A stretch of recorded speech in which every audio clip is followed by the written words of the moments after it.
The sound of a meteorite striking Earth has been captured for the first time. Throughout history, only a select few people who were in the right place at the right time could say they've heard the sound of a meteor hitting Earth. The space rock was only visible in one frame of the footage, but the sound of it hitting Earth was clearly audible.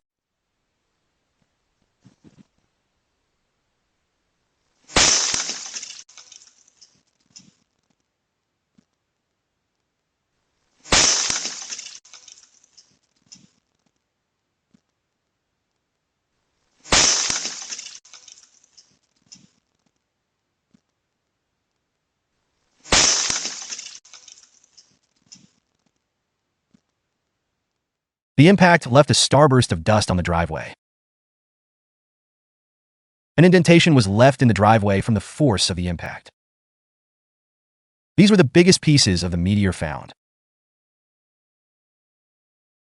More specimens, including dust and fragments, were found. Isn't it fascinating how technology can capture such rare moments? Every time that this happens, it's a new sample from space.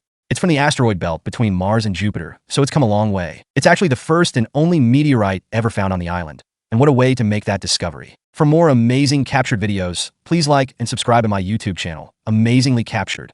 Thank you.